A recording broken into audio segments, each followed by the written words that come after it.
So we were submitted for the Restore New York Communities first round of funding, and it was a successful application for 1.8 towards construction costs. 1.8 million. And what does that mean in layman's terms? And what do you do with it? How do you spend it? Well, in layman's terms, it means it's given us the foundation to solicit the rest of the funding we need to do the whole project. So we will not be spending that 1.8 immediately because we're using it to leverage the other 8 million that we need to get this project done. So that being said, it's on paper now to a federal granting agency as a 1.8 local share for another $2.5 million proposal. We expect to hear that within a few months. That also is part of a local share for another 1.1 million, as well as a 3.5 million to another state agency. So in a way, I mean, what is the significance of that initial grant? It's the first money in the project. It's the first substantial state money in the project. We've been able to get through planning with private foundation support and private funds, a little bit of state money, but this is the first capital state money we've gotten into the project. And that means a lot. It speaks to a good faith effort on the state's part that they know this project's gonna get done and they believe in the project. What's been the key though to getting the community involved in the sense that, you know, when you walk around, you do hear people talking about it and wondering about it and that sort of thing. I think the key has really been inviting people in and making them feel that they're a part of it. They aren't just seeing the facade, they're coming in for a holiday party or for a soup and sip event or whatever it may be. They're coming in and they're seeing the drawings, they're seeing the renderings, the designs, the architectural floor plans, and I think they really feel a part of it and have a sense of energy that's connected with someone like Peg, who's, you know, at the helm.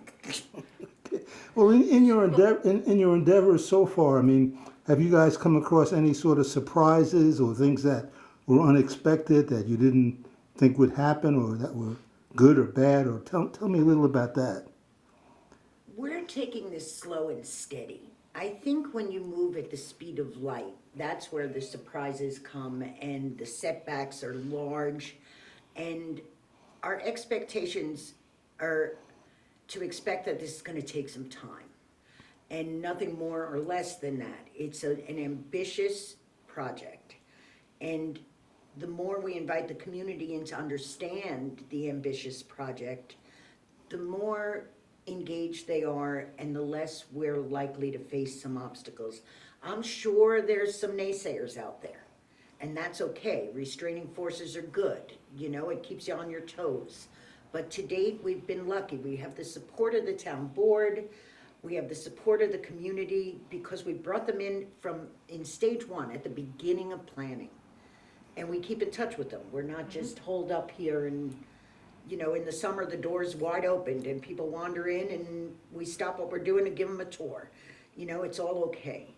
And the look on people's faces, whether they were here as a kid and haven't been back since, it's really easy to drive past this place and go, oh, that's a pretty old building and it's mighty huge. But unless you actually walk in the door and to see their faces sometimes, like we had a younger couple that moved here recently walk in the door before the soup and sip and before the butchering event, and they were like little kids. They were just like, holy cow, just looking around, this place is amazing. It's massive. And just yesterday, someone was here who hasn't been in the building since she was small and just was like, I forgot how awesome it is in here. And so to be able to keep that going, I think is a main reason why people are supporting it and want to support it and will continue to support it because, again, they get to see it. It's not, the doors aren't buttoned and We're accessible, and I think that's critical. The other thing that I can't help but think, when this was a retirement home, the ongoing conversation, it didn't matter if you were 25 or 65, was which room you wanted at Kirkside, right? So that's not a conversation that could be had anymore, and that's sad. But the new conversation is, What night are you gonna Gonna book? When do we make our reservations? Which bar stool do you wanna sit on? And so there's a new conversation about being in this building. I think, I plan on addressing the Roxbury Senior Citizen Club in June. And I think the conversation is gonna be very clear about how sad they are that it's not a retirement home. But with some conversation and explanation about why, because that whole situation was a difficult one for everybody. For the board of Kirkside, for the residents of Kirkside, the employees of Kirkside, the former employees of Kirkside, the people who, had their room reserved, the Mark Project Board, me, the list goes on, but we need to now get through the transition and accept that change was inevitable.